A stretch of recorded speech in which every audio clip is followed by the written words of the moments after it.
Salut troupe Faberglass de MMA Talk et je suis là aujourd'hui pour mon preview de l'UFC Fight Island 3 Whittaker contre Till. Déjà la dernière carte sur Fight Island, mais ça on en a entendu parler toute l'année et puis finalement ça a eu lieu, 4 événements, on est prêt à s'en aller. Déjà ça a passé rapidement et c'est sûr que l'UFC il n'écarte pas la possibilité de retourner sur Fight Island cette année puisque on le sait comment ça va pas très bien là, en ce moment aux États-Unis par rapport au coronavirus. Donc il y a une possibilité là, que Vegas shut down, que l'UFC puisse pas présenter leurs événements au Apex comme ils voulaient le faire et qu'ils soient forcés de retourner sur Fight Island. Mais pour l'instant, ce qui est prévu, c'est la fin de l'UFC Fight Island à la suite de cet événement-là, pour lequel je suis présent pour vous offrir mes analyses et prédictions complètes pour chacun des 15 combats sur la carte. Très bonne carte, même si ça va être long, c'est vraiment une bonne carte, il y en a pour tous les goûts. Écoutez, excellent main event, de très bons prospect fight, des noms qu'on connaît, même des freak shows là, ici, là, il y a 2-3 combats qui peuvent finir un peu plus freak show que legit fight, là, selon moi, sur cette carte-là. Donc, je suis là pour mes analyses et prédictions complètes, on commence à l'instant même, main event de la soirée, chez les poids moyens, Bobby Knuckles, Robert Whittaker est de retour face à Darren Till, et combat très intéressant, le combat que ça fait très longtemps qu'on veut voir, ça a été planifié plusieurs fois auparavant, il y a eu des blessures, il y a eu la pandémie, il y a eu plein d'affaires qui sont arrivées, mais là finalement, sur Fight Island, on va avoir le droit à cet affrontement de middleweight qui va, tout dépendamment qui gagne, peut-être nous donner un nouveau contender au titre dans cette division-là. C'est sûr que si c'est Whittaker qui gagne, ben là, on n'aura probablement pas un nouvel aspirant puisqu'il est quand même très frais là, de sa défaite contre Israel Adesanya. Défaite qui a soulevé plusieurs takes là, à son effet. Il y a plusieurs gens qui ont vu ce combat-là contre Adesanya suivant les deux combats qu'il a disputés contre Yoel Romero. Puis c'est dit, ah non, regarde, les guerres contre Yoel puis les blessures qui ont suivi ça ont pris là, les meilleures années de Robert Whittaker. Puis il n'est plus dans son prime, on commence à le voir en déclin. Il y a une autre théorie par rapport au combat contre Adesanya, que je pense que je préfère, pour être honnête avec vous, c'est la théorie comme quoi Israel Adesanya est absolument un style match-up horrible pour Robert Whittaker, peu importe là, sa forme et son état de santé. Parce que dans le fond, Robert Whittaker, c'est un counter-striker, mais un counter-volume striker. C'est quelqu'un que, peu importe si c'est toi qui avances ou si c'est lui qui avance, ce qu'il veut faire, c'est avec ses feintes, avec son mouvement, avec principalement ses feintes, là, je te dirais, va te forcer à te compromettre, à lancer en sa direction. Puis lui, il va répliquer avec une bonne combinaison de plusieurs coups de poing. Il peut aller à 4-5 coups de poing, mixer un kick là-dedans. Lance sur tous les niveaux, là, évidemment. Lance au corps, lance à la tête, varie très bien ses attaques. Puis c'est vraiment ça, sa game. Puis, contre un striker de la 30 d'Israel Adesanya, c'est facile pour lui que juste, comme de se compromettre avec un jab ou se compromettre avec quoi qui n'est pas vraiment dangereux pour forcer le flurry de Robert Whittaker en sa direction, puis juste se tasser sur un angle puis le taguer sévèrement là, avec des gros counters. Puis c'est ça qu'Adesanya a fait, c'est comme ça que lui a passé le KO.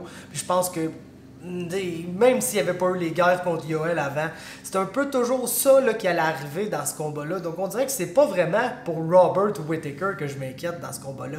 C'est vraiment plus pour Darren Till.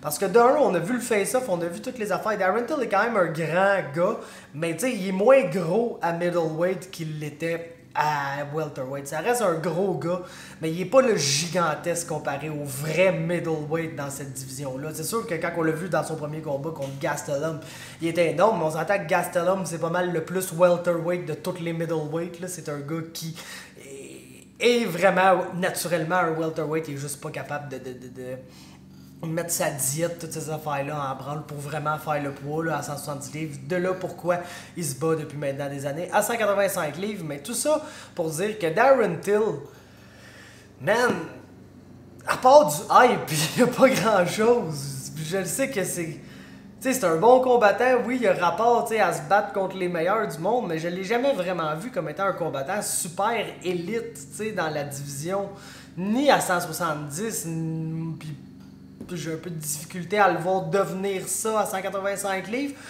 On s'attendait, à un Darren Till plus énergique contre Kelvin Gastelum. On s'attendait, beaucoup moins de poids à couper, donc va pouvoir être plus actif pendant le combat, va pouvoir plus laisser aller ses mains, mais c'est juste pas ça Darren Till. C'est pas un combattant actif, c'est pas quelqu'un qui laisse aller ses mains. C'est un gars qui agit vraiment comme un counter-striker, mais il n'y a pas vraiment de counter dans rien de ce qu'il fait. Le gars, c'est juste quelqu'un qui reste très loin à distance parce qu'il y a un bon range, puis un bon range management, là, la plupart du temps, je vous dirais, c'est quelque chose qui fait quand même bien. Puis va lancer one strike at a time à vraiment slow pace durant tout le combat. Ce qui fait de lui quelqu'un qui est vraiment facile à outpace, à outwork, à travailler plus que lui. Parce que Darren Till va rester à distance. Puis, il va travailler, il va faire ses petites affaires. Puis là, un moment donné, va te lancer une main gauche. Puis là, va reset.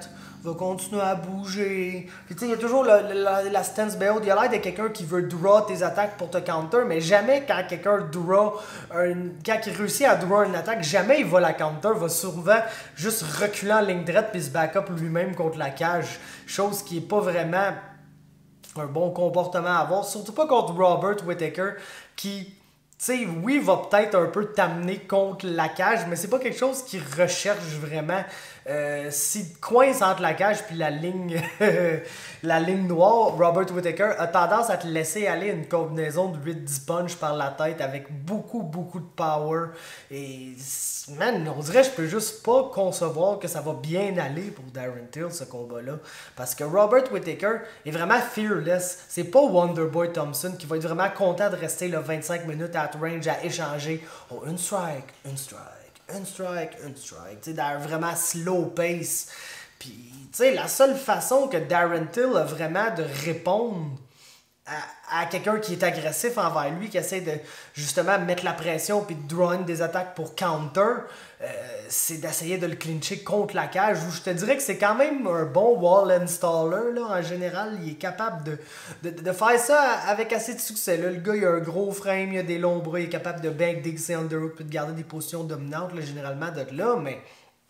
Ça mène pas vraiment aucun striking dans le clinch, ça mène pas vraiment à des takedowns non plus, donc on dirait que c'est juste vraiment des moments pour staller l'action puis ne plus se retrouver dans une position qui est défavorable pour lui, donc c'est pas vraiment des moments qui gagnent tant que ça.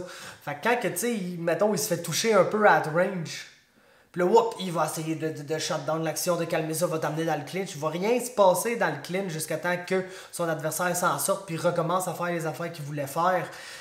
Donc, tu sais, je pense juste que ça va mal aller pour Darren Till, là, ce combat-là. Basically, ça fait 8 minutes que je parle pour dire que je pense que Robert Whittaker va finir par le finir. Parce que généralement, comme on a cru constater, quand Darren Till perd, il se fait finir. Puis il se fait finir en se faisant sonner. Il s'est fait knocker frette par Jorge Masvidal. Et puis contre Tyron Woodley, oui, s'est fait choquer là, avec un dark choke, mais on s'entend que c'est en se crissant tête première dans une grosse overhand right qui s'est retrouvé à terre puis qui s'est fait choquer pas longtemps après. Je pense pas que cette soumission-là serait vraiment venue sans le dommage avant. Fait que comme les deux fois qu'il s'est fait finir, il s'est fait solidement ébranler.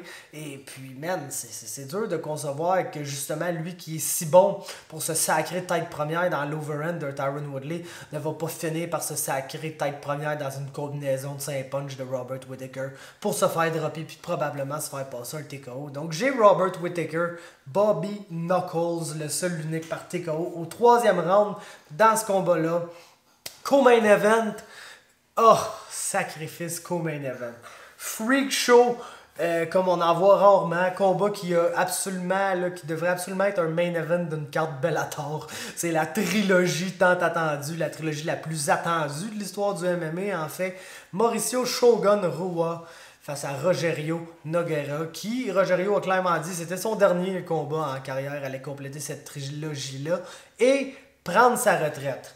Écoute, en théorie, là, sur papier, quand tu regardes les deux combattants, c'est déjà 2-0 pour Shogun, qui est clairement vraiment plus à son top, là, loin de là. Le gars s'est basically fait outstriker par Paul Craig, puis il a besoin de le take down pour aller barely gagner ce combat-là. Même que ça a été un draw, hein? Il n'a même pas gagné, ça a été absolument un draw. Mais bref, non, tout ça pour dire que, en théorie, là, sur papier, Shogun Rua devrait avoir l'avantage dans ce combat-là, étant donné qu'il a gagné les 2 premiers combats et tout. Ça, c'est Billy qui jappe dans la porte, mais bref. Il y a comme quand même une partie de moi qui se dit que des trilogies de même, quand c'est 2-0, ça a comme tendance à finir pour le gars qui a jamais gagné. Regarde Vanderlei Silva contre Rampage. Vanderlei a toujours pété Rampage, puis là ils ont fait comme leur trilogie. Puis ouais, maintenant Rampage a fini par en gagner un. C'est souvent ça qui arrive. Fait qu'on dirait que si je comme un feeling que Rogerio Nogueira Samar va gagner ce combat-là. Même si c'est sûr qu'il pourrait passer le KO à Shogun. Là, on s'entend, Shogun est plus le meilleur menton du monde, là, loin de là. Puis, man, pourquoi j'ai de la misère de main à piquer ce combat-là? Je vais aller pour Shogun, là, pareil. Là. En théorie, sur papier, c'est lui qui devrait gagner ce combat-là. Il est encore plus jeune et fringant, même si on peut pas dire que Shogun est jeune et fringant en 2020. Oh my god, je sais pas ce qui va arriver. Peut-être que juste pour le LOL, Rogerio va gagner. Mais sur papier, Shogun devrait gagner. Fait que Shogun TKO round 2. Je parlerai pas de ça plus longtemps. Ça nous mène à un autre absolute complet freak show. Alexander Gustafsson est de retour chez les poids lourds face à Fabricio Werdum. Puis tabarnouche, si Fabricio Werdum se pointe dans la shape qui s'est pointé contre Alexei Oleinik, là, il va se faire sacrer la volée de sa vie. L'affaire, c'est que tu peux jamais comme dire qu'un light heavyweight va avoir du succès à heavyweight avant de l'avoir vu à heavyweight. Parce que heavyweight, c'est la division qui a le moins rapport en MMA. Point final. C'est là où être le striker le plus technique, là, qui bouge bien, puis qui fait... C'est souvent le gars qui finit par se faire péter à la gueule, s'il s'appelle pas Cyril Gane. Contre l'autre qui a pas vraiment de technique, mais qui fait juste comme essayer de garder son énergie, puis de soigner une grosse bombe aux 25-30 secondes dans le but de knocker l'autre frette. Fait que, tu sais, c'est sûr que Gustafsson a plus le profil technique, je vois, tu sais, il travaille très bien de reculons, travaille derrière son jab, circle out, tu sais, belle technique de boxe, bon lutteur. L'affaire, c'est que Fabricio Werdum était tellement out of shape là, dans son dernier combat que je peux juste comme pas concevoir qu'il peut battre Gustafsson. Même si, comme j'ai dit, on ne sait pas si Gustafsson c'est un heavyweight. Peut-être qu'il a juste pas le power d'un heavyweight, puis que, oui, il va faire ses belles petites affaires comme s'il était Maurice Green ou c'est qui l'autre qui me déçoit, ben gros, Dontal Maze. T'sais, va faire son Dontal Maze puis va striker son adversaire jusqu'à temps que Fabricio Werdum va rentrer puis juste il lance une grosse patate sur le menton puis le knocker. Mais écoute, j'ai dit Werdum était tellement out of shape qu'il s'est fait outstriker par Oleinik là, dans son dernier combat. Donc je peux juste pas y aller avec Werdum logiquement. Fait que j'ai Gustafsson TKO au 3e round. Je pense que même si c'est peut-être pas le power d'un heavyweight, Werdum va sûrement tellement être exhausted rendu là qu'il va se faire TKO par exhaustion. Là. Fait que j'ai Gustafsson TKO au 3e round. Mais écoute, encore un combat qu'on peut pas vraiment savoir ce qui va arriver avant que ça arrive vraiment. Ensuite, un des meilleurs affrontements sur la carte, sans aucun doute, c'est Carla Esparza face à Marina Rodriguez. Puis, man, ce combat-là, c'est pas compliqué. Ça va sûrement être une split decision.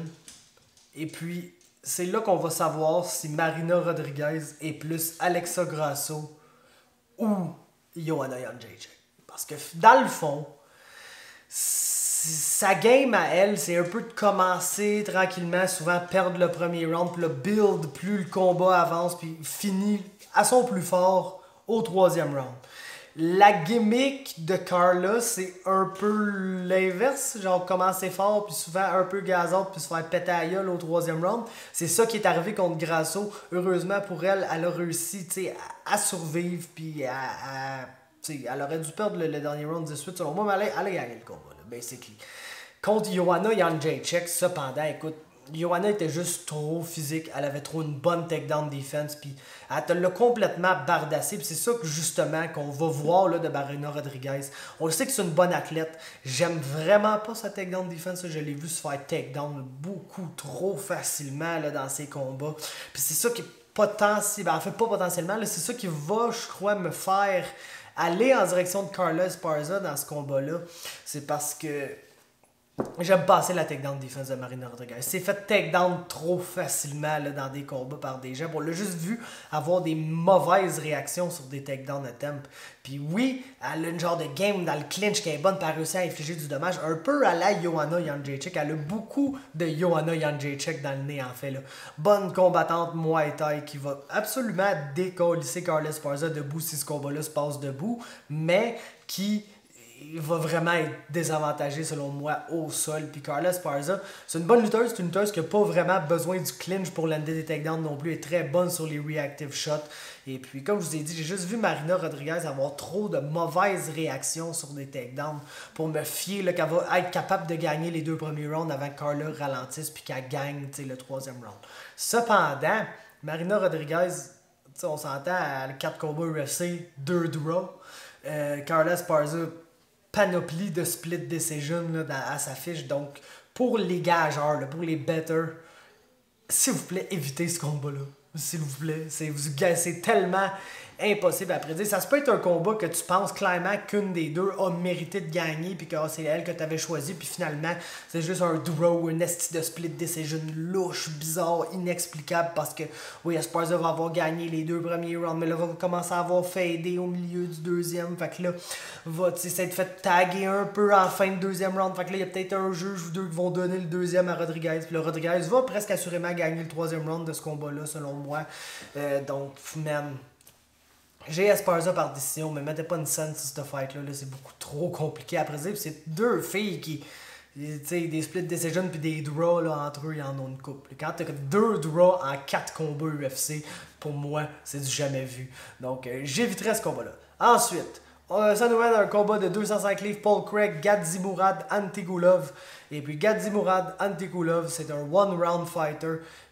Puis c'est principalement en allant chercher un takedown puis en gagnant par rear naked choke ou par ground and pound qui gagne ses combats.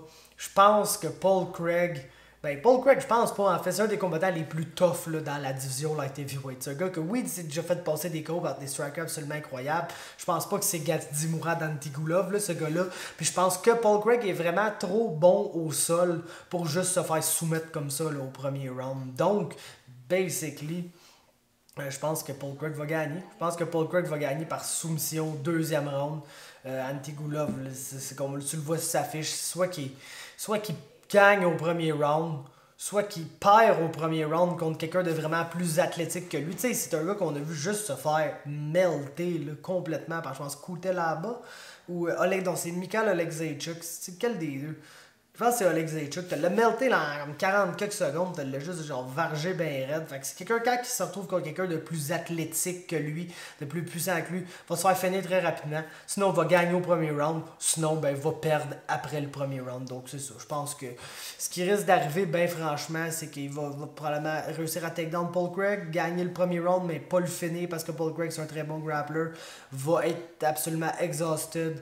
Il va se faire taguer debout par Paul Craig qui est étrangement rendu un striker très compétent. Et puis il va shooter pour un takedown, probablement se faire finir. Soit par une guillotine, soit par un triangle. Paul Craig a un très très bon triangle de sa garde. Donc je vois ça soumission au 2e round pour Paul Craig. Ensuite, Alex Cowboy Oliveira face à Peter Sobota. Et puis, crime, c'est moi qui ai juste vraiment bien de la misère à pique pour Cowboy Oliveira là, dans les derniers combats. On l'a vu, là, je pense, contre Max Griffin. Il me semble que c'était un peu controversé comme décision. Il l'a gagné. Avant ça, il avait perdu 3 combats consécutifs. Perd pas mal plus qu'il gagne. Genre de combattant aussi là, qu'on voit absolument gazote là, après un round et demi là, récemment. Mais pas récemment, fait pas mal toujours en fait. Fait que crime, j'ai comme l'impression que faut qu'il finisse Peter Sobota dans le premier round et demi de ce combat-là. Sinon, il va probablement perdre par décision. Puis Peter Sobota a déjà été fini auparavant, mais tu sais, comme il s'est fait finir par un body kick là, par Carl Noak. Très beau body kick. C'est fait, je pense, TKO par Leon Edwards, mais comme au 3e round. Fait que c'est un combattant que soit faut que tu le pognes avec une technique parfaite, ou soit il faut vraiment que tu put it on him avant d'être capable de le finir.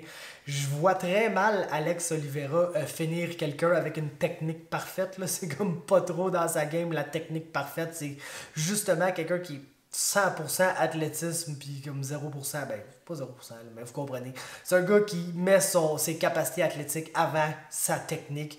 Puis ses capacités athlétiques sont excellentes, puis fait qu'il est très compétitif dans le premier round et demi, mais que ça il prend tellement de jus justement à se servir de ça pour gagner le combat que il gagne très rapidement puis après devient une proie plutôt facile. Donc Peter Sobota, c'est un C'est un bon striker qui est patient. C'est quelqu'un qui a une black belt en jiu, qui est un judoka aussi, très très bon grappler là, en général. Quelqu'un qui mixine bien ces deux aspects-là de la game ensemble pour rester quand même imprévisible. Quelqu'un que justement tu vas t'attendre à ce qu'il arrive avec une strike, puis il va essayer un takedown. Tu vas t'attendre qu'il justement dans une situation où il essaierait plus un takedown, puis il va te surprendre avec une strike là, dans le clinch, un petit coup de coude, quelque chose comme ça. Donc j'ai Sabota là, par décision dans ce combat-là parce que j'ai plus aucune confiance en Cowboy Oliveira. Ensuite, dernier combat de la main card, il y a quoi? 1, 2, 3, 4, 5, il y a 7 combats sur cette main card-là. Le dernier d'entre eux, c'est chez les 170 livres, Khamzat Chimaev, qui s'est battu pas plus tard que mercredi passé, le 10 jours, mais pas le 10 jours maintenant, mais le 10 jours quand la carte va avoir lieu. Il affronte un autre nouveau venu, Reese Mickey, ouais, je pense que ça se dit Reese Mickey selon les vidéos que j'ai écoutées de ses combats dans Cage Warriors. C'est sûr que des fois l'accent british peut changer ça, c'est peut-être Reese Mickey, mais Reese Mickey selon ce qu'il disait. On s'entend, c'est un step-up de John Phillips. Tout est pas mal un step-up de John Phillips, là, selon moi. Fait que c'est quelqu'un qui va peut-être être un peu plus dur à amener au sol pour Chimaev et quelqu'un qui est qui est un meilleur striker que John Phillips, absolument. John Phillips, c'est quelqu'un qui a du power, qui peut te plugger avec un overhand ou des hooks, mais c'est pas mal les deux seules techniques qu'il connaît, des hooks puis un overhand. Mais qui va travailler plus en volume, une meilleure technique de boost. Son striking est un peu plus crisp, moins violent, moins puissant, mais capable de plus travailler en volume. Cependant, Khamzat Chimaev, il y a du Khabib dans le nez. C'est quelqu'un qui va être relentless dans ses attaques de takedown, est capable de finir aussi bien un takedown à air ouverte que dans le clinch contre la cage. Puis un moment donné, quand il va t'avoir amené au sol, il va juste se pogner une bonne position et te ground and pound. C'est quelqu'un qui, comme Khabib, on a vu, qui est très bon quand tu donnes un peu ton dos là, contre la cage pour aller chercher le genre de Dagestani handcuff puis te délivrer du ground and pound avec l'autre main, puis en restant lourd sur toi pour que tu restes un peu comme à quatre pattes, pogné là, à manger des coups de poing d'en face en essayant de te lever contre la cage. Une bonne submission game aussi. Il y a, je pense, pas mal autant de TKO, ground and pound que de soumission à sa fiche. Il y a seulement 7 combats. Encore un manque d'expérience pour Chimaev, va devoir se développer. Moi, j'ai beaucoup d'espoir en lui. Là, personnellement, je pense que dans une division de lutteurs comme 170 livres, quelqu'un qui amène un style excitant là, un peu à la Khabib comme ça au sol, c'est quelqu'un qui peut avoir beaucoup de succès dans cette division-là. Mais, je pense qu'avant je pense qu'il est favori à comme moins 1000 pour ce combat-là. Je pense qu'avant qu'on mette du hype comme ça dans lui, je veux le voir là, affronter plusieurs gars. C'est un gars qui se bat pro depuis 2018 là, seulement. Il est tellement récent dans sa carrière que tôt ou tard, va pogner un gars plus expérimenté de lui, puis il va probablement là, comme perdre un combat, puis que ça va beaucoup l'aider probablement dans le futur. Je pense juste pas que c'est Reese Mickey qui va faire ça. Donc j'ai Chimaev par soumission au 3e round, parce que j'aimerais ça le voir avoir un peu de cage time, le voir comme peut-être avoir un peu d'adversité même, ça serait bien. Peut-être pas réussir ses takedowns aussi facilement. Il réussira pas ses takedowns aussi facilement que contre John Phillips. Là. C'est presque impossible. Mais bref. Ceci étant dit, j'ai Khamzat Chimaev ici dans ce combat-là par soumission au 3e round. On passe maintenant aux prelims de cette longue carte et le combat, le featured prelim, c'est chez les poids légers. Jai Herbert affronte Francisco Trinaldo dans ses débuts de l'UFC. C'est le champion Cage Warriors de 155 livres. Quelqu'un que j'avais vraiment hâte de voir dans l'UFC. Et puis, je pense que c'est un combat qu'il n'aurait jamais gagné, il y a peut-être 1 an et demi, mais Francisco Trinaldo prend beaucoup d'âge. Et puis, ce qu'on l'a vu dans ses derniers combats, qui n'étaient pas des bons combats là, du tout, c'est qu'il est vraiment de plus en plus patient, puis de plus en plus, on dirait, gêné là, de pull the trigger. Puis, un combattant comme Jai Herbert, qui est vraiment actif debout, qui est un combattant qui va essayer de travailler en volume là, sur Francisco Trinaldo, va donner beaucoup d'ouverture à Francisco Trinaldo pour le counter.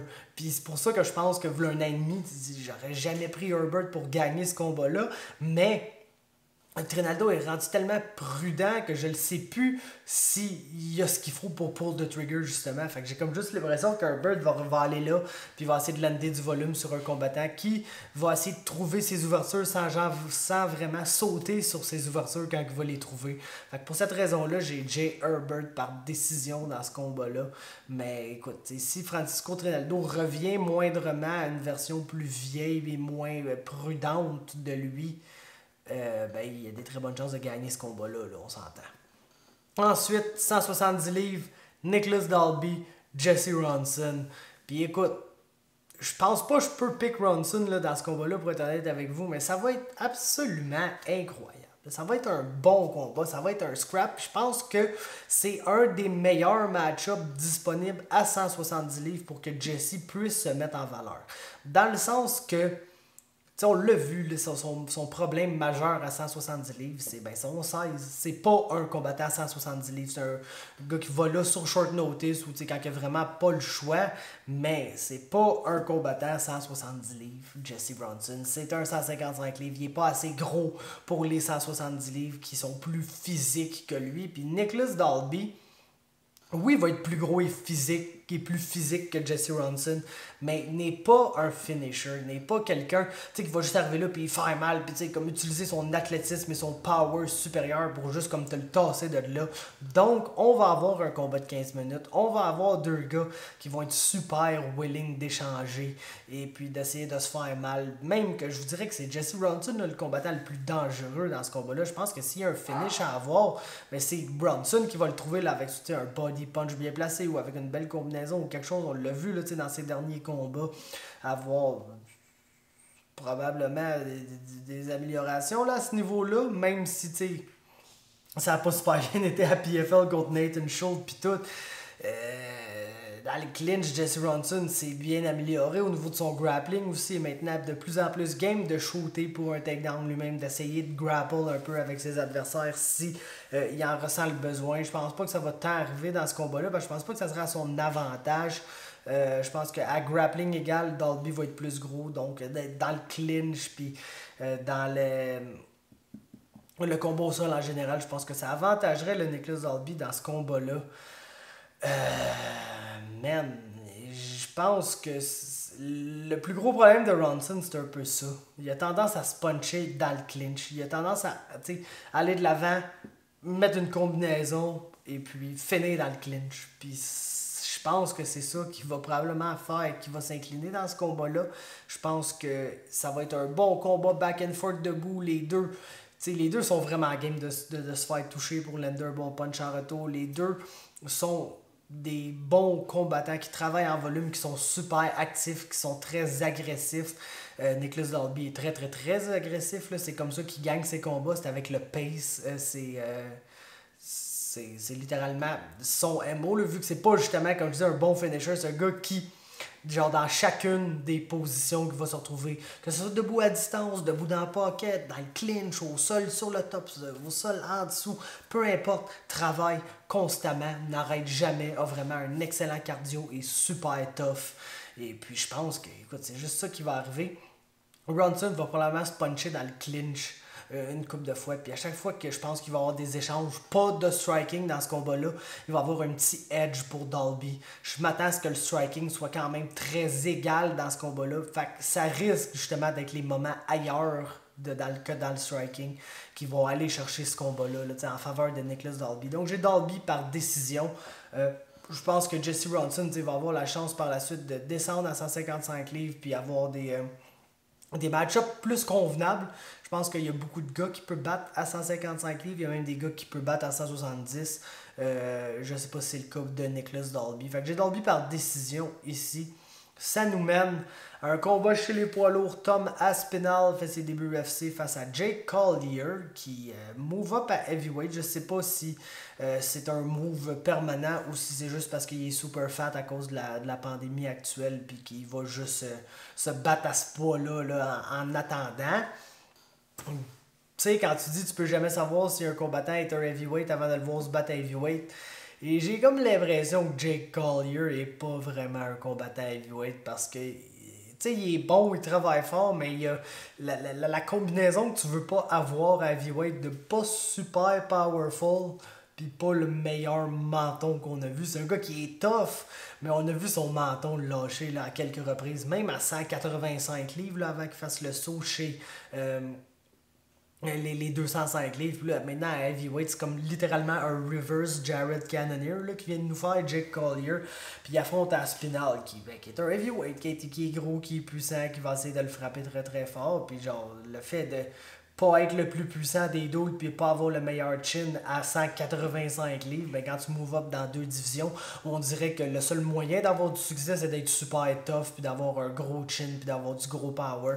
Je pense pas que c'est le bon move pour Collier. Fait que j'ai Aspinall, TKO, deuxième ronde ici. Ça nous mène à ce qui est probablement, selon moi, le deuxième meilleur combat là, de cette carte-là, même devant Esparza contre Rodriguez. Et je parle de Movsar Evloev face à Mike Grundy, deux prospects absolument incroyables. Selon moi, Movsar Evloev, un des meilleurs prospects là, en MMA. La seule affaire, c'est que je comprends pas pourquoi il est à 145 livres. C'est, tu sais, il a un peu fait l'inverse que tous les combattants ont tendance à faire. Le gars était champion 135 livres. C'était pour Fight Night Global ou M1. Je pense que c'était Fight Night Global. Il était champion de 135 livres. Il est arrivé dans l'UFC, il s'est battu à 135 livres. Puis là, il a move up à 145. Ça fait comme un ou deux combats qui est là. Mais écoute, tu sais, Mike Grundy est vraiment un bon combattant, mais tout ce qu'il essaie de faire mène un peu à son grappling, puis je trouve que ses setups sont juste pas vraiment bons. Le gars a vraiment le setup typique 2012, le overhand, puis je lance un overhand en dockant, puis je shoot pour un double leg. Puis tu sais, ça va marcher, là, ça va marcher contre beaucoup de combattants, parce que tu sais, il est gros, puis il est athlétique, puis il est puissant, mais je pense pas que ça va marcher contre Movsar Evloev, qui a littéralement un record de takedown là, dans son premier combat contre Sung Woo Choi, puis qui était là out-wrestle. Puis out-wrestle, un gars super game, un gars qui était capable de se relever là, plus de 15 fois avant de juste se refaire mettre sur ses fesses. Et puis Evloev est même un bon striker. On l'a vu contre Enrique Barzola, où il est capable de se mettre dans le trouble là, parce qu'il est capable de dire ok là je suis en mode striking puis out-striker son adversaire puis un moment donné boum se fout tête première dans une grosse overhand puis se faire sonner puis se faire dire ok ben tout le succès que tu viens d'avoir dans la dernière minute et demie, 2 minutes vient peut-être d'être effacé par le fait que tu viens de te faire ébranler par ce punch là. Donc je pense pas que c'est en se battant debout que Evloev va nécessairement avoir du succès, mais je pense qu'il peut outstriker Mike Grundy. Je pense que ça va être dangereux de se faire taguer par un gros overhand, mais tu sais que son overhand va venir après un takedown. Puis pour être honnête avec vous, je vois mal Mike Grundy là, out-grapple puis out-wrestle Movsar Evloev, qui, comme je le dis, est un des meilleurs lutteurs, là, selon moi, dans l'UFC, pas juste dans cette division-là. Donc, j'ai Movsar Evloev par décision. Ensuite, très bon combat, encore une fois, très intéressant chez les poids lourds. Tanner Boser, déjà de retour face à Rafael Pessoa, là, le gars qu'on était supposé voir à peu près 4000 fois à TKO et qu'on n'a jamais vu finalement, jusqu'au moment où il a signé à l'UFC pour affronter Cyril Gane, puis qu'on s'est rendu compte, en voyant ce combat-là dans l'UFC, que le main event du TKO aurait été une volée complète d'un round. C'est un bon combat si on se fie à la performance contre Cyril Gane. Mais si on prend Cyril Gane comme baromètre, c'est sûr que Tanner Boser se doit d'être favori dans ce combat-là. Puis écoute, Tanner Boser, c'est comme un peu le gars qui fait mentir ce que je dis depuis le début du vidéo. C'est-à-dire que les heavyweights se doivent là, d'être très puissants et d'avoir un bon menton. Tanner Boser, oui, il a un menton heavyweight. C'est un des gars les plus tough dans toute la division. On l'a vu contre Cyril Gane. Il ne s'est pas fait finir. C'est rendu à la décision contre Cyril Gane. C'est le seul là, qui a fait ça, basically.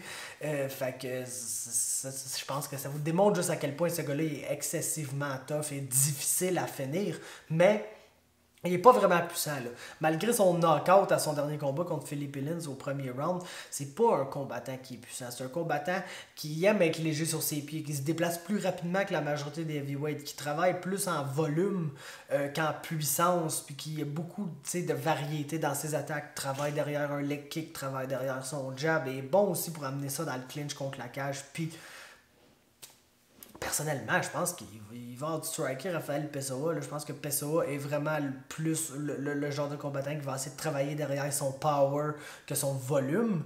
Puis oui, ça va l'aider. C'est un style très heavyweight. Il va gagner plusieurs combats, mais Tanner Boser, comme j'ai dit, est un peu l'exception là, qui confirme la règle, dans le sens que c'est comme un des vrais. Le gars, c'est un heavyweight, tu vois, il est bâti comme un heavyweight, il a la puissance en termes de force physique d'un heavyweight, mais dans ses mains, le fait qu'il veut être mobile, beaucoup bouger, il ne pack pas beaucoup de power dans ses punches, puis c'est comme pas mal le seul heavyweight qui travaille en volume, qui réussit à avoir du succès là, dans l'UFC jusqu'à présent, puis moi je pense que c'est un bon combat pour Tanner Boser. Je pense que oui, on va peut-être se faire taguer une couple de fois assez solidement, mais tough comme il est, je pense pas que ça va vraiment passer proche de causer la fin du combat. Puis je pense que tous les autres moments de ce combat-là, il va soit être en train d'outstriker Rafael Pessoa ou en train de l'outworker dans le clinch, parce que ça c'est une autre affaire. Pessoa est quand même supposé être un wall grappler, même s'il fait vraiment soumettre comme s'il était une sous-marde par Cyril Gane. Puis, tu sais, il a un bon clinch généralement, c'est des choses qu'il fait bien, mais Tanner Boser est un gars qui travaille un peu comme Nicholas Dalby. C'est bizarre à faire une comparaison avec un welterweight, mais c'est quelqu'un que, peu importe où il se retrouve, n'accepte pas les positions, travaille constamment. Puis, outwork des heavyweights, c'est assez facile là, en temps normal. Donc j'ai Tanner Boser par décision ici. Bon, il reste juste 3 combats à parler. On va essayer d'aller rapidement là, pour ces 3 combats-là. Le premier d'entre eux, c'est chez les dames. 135 livres. Betch Correa affronte Pannie Kianzad. La seule, l'unique Betch Correa. Hein? Que penser de cette fille-là? C'est tellement brouillon ce qu'elle fait, mais somehow, elle réussit souvent à entraîner ses adversaires dans des brawls complets. Puis c'est comme... Ah gang, c'est la brawleuse parfaite chez les 135 livres. Chez les femmes, là, en général, en fait, c'est probablement la meilleure brawleuse. La fille qui, quand elle réussit là, à entraîner ses adversaires dans un combat complètement brouillon, c'est souvent là qu'elle finit par gagner. Puis je m'en venais un peu pique le Pannie Kianzad ici, pour être ben honnête avec vous. J'ai l'impression que son striking est un peu plus crisp, un peu plus technique. Mixing quand même bien là, ses takedowns dans les combats qu'elle a réussi à gagner récemment. J'ai aimé cette facette-là de son jeu. Puis là, après, je suis allé voir la fiche de Betch Correa. Puis je me suis rendu compte qu'elle a absolument battu Sijara Eubanks à son dernier combat. Je me demande comment c'est arrivé. Je m'en rappelle en plus de ce combat-là. Mais c'est définitivement arrivé. Puis écoute, Sijara Eubanks, là, c'est basically la version plus athlétique avec un peu moins de cardio de Pannie Kianzad. Donc je pense que si Betch Correa était capable de quand même s'imposer contre quelqu'un qui est athlétiquement beaucoup supérieur à elle en Sijara Eubanks, devrait être capable probablement de faire la même chose contre quelqu'un qui a un peu le même style que Eubanks, mais qui basically est beaucoup moins athlétique et beaucoup moins imposante physiquement. Donc pour cette raison-là, j'ai Betch Correa par Brawl Decision au 3e round. Je pense que ça va être drôle quand même. Ensuite, on a chez les 170 livres Ramazan Emeev qui affronte Niklas Stoltze, un Allemand qui fait ses débuts dans l'UFC, qui est un absolute madman qui va absolument se puncher dans le clinch à absolument toutes les chances qu'il va avoir. Puis ça va faire un combat absolument boring et slow-paced contre Ramazan Emeev qui fait des combats comme ça là, quand il gagne. C'est pas compliqué. Sa game, c'est d'être at range, d'être super patient, d'essayer de placer ses strikes une par une pour s'assurer qu'il land. Et puis à un moment donné, juste aller chercher le clinch puis être très pesant et contrôlant de là, sans tout de même le lander beaucoup de strikes puis causer beaucoup de dommages. C'est vraiment un neutralisateur dans l'âme. Et je vois vraiment là, un combattant qui n'a pas l'expérience de l'UFC et qui est très très très agressif comme Niklas Stoltze. Juste pas se foutre dans le clinch constamment et perdre ce combat-là par décision. Donc j'ai Emeev ici.